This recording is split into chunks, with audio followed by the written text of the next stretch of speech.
Thank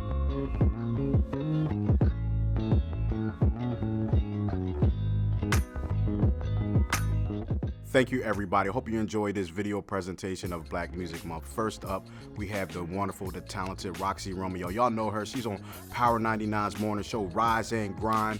Here we go. Let's check out what Roxy has to say about Black Music Month. So I think it's people know that, white counterparts get way more promotion, they get way more love, they get way more support when it comes to, the money behind it than Black artists do. So even though this should not be the case, at least we have an entire month that we can, that we can hype up our artists and give them the love that they rightfully deserve. So this truly is the soundtrack of my life.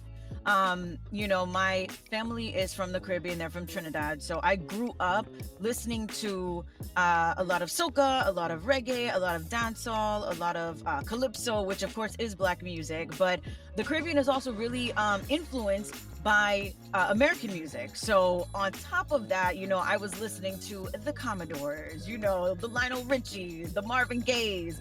And then when I got a little older and I got into my own music, I started listening to a lot of hip hop. So, literally Black music has been the soundtrack to my life, and it's all I've listened to since I knew myself. There are artists that aren't traditionally urban that have definitely proven that they have been influenced by urban music. There's a lot of white artists that have come out with urban sounding songs or even full albums, and then have, urban artists featured on the songs because they're just that affected by the culture. On top of that, talking about hip hop. Hip hop is not just a music. If you are really intertwined with hip hop, it is a lifestyle, it is a culture, it is the way you dress, it's the way you speak.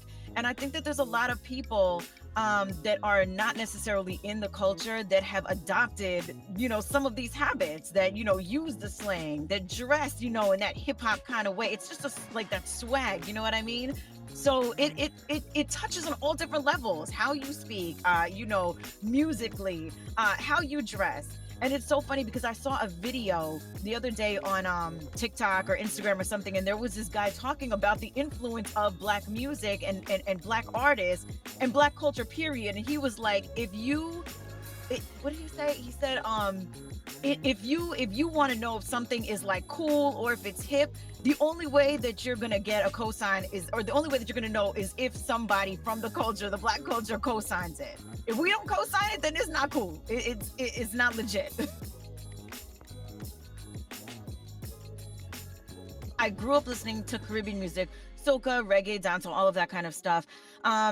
For me personally, I'm going to tell you, I feel a little bit sad because I don't think that, my family's from Trinidad, right? And so that is where Calypso and that is where soca is from. And so I feel a little bit sad because I don't think that it has gotten the love that it fully deserves.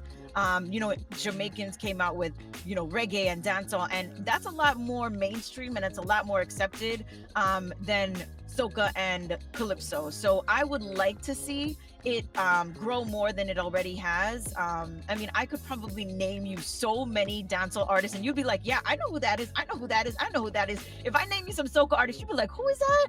So I would like to see a change when it comes to that, because there are a lot of artists that have actually used soca beats on their songs, but no one knows that it's soca. They're not giving soca the recognition to say, yes, this is, a beat or a soca song or something like that. So no, it just hasn't grown the way I would like to see it grow.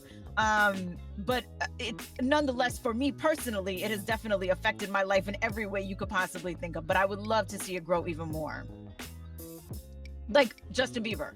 He's the one that comes to mind. Justin Bieber had a soca beat. I cannot remember what song it is, but no one knew it was soca because he never made it known. I really appreciate social media because social media kind of gives people an even platform. And so because of social media, there's a lot of soca artists that are getting a lot more love than they probably would. So there is an artist named Patrice Roberts. She is from Trinidad, soca, and she has this song called, well, I don't know the actual name of the song, but the hook of the song is drink water and mind my business. Drink water and mind my business. Mind my business. And it became like an internet sensation. Michelle Williams from Destiny's Child, she ended up posting it. Jada Pinkett posted it. I was like, yes, a little love for soca. There's talent everywhere, but definitely Philadelphia. So, I already knew that there were a ton of artists from Philadelphia that, that made their mark. But coming here, I learned about even more artists. And there were some artists that I didn't even know were from Philly. But I mean, you have the icon, Patti LaBelle. Like, hello? Like, you can't get any bigger than Patti LaBelle. She is legendary, right from Philly, straight from Philly. And I think she still lives here, doesn't she? Larger than life Will Smith from West Philly. I mean, there's just so many artists from Philadelphia that have made their mark in history. The Roots, Jill Scott, Music Soul Child, Boys to Men, Eve. I mean, it just goes on and on. But what I will say is the particular subgenre of R&B music that I think Philly absolutely dominated and no one can take it away is neo soul. Like, was this the birthplace of neo soul? I'm not sure, but it feels like it was, because I mean, even coming here, listening to some of the stories about like the Jill Scotts and the Music Soul Childs, performing in these like little places before they blew up. It's just incredible to hear. But neo soul, I feel like this was the heart. Philly is where it all started, and that is one of my favorite, genres of R&B. Oh man, the minute I knew myself, I mean, I literally have been listening to music my entire life, thanks to my mom. She played music in the house when she was cleaning, when she was cooking. And I want to believe, like, if I could remember that far back, I was listening to music more than I was watching TV as a child, because there was just music always playing in our house. And so it just kind of became a part of me. I absolutely loved music. And something that people may not know about me, I loved it so much that I actually wanted to become a singer. Okay.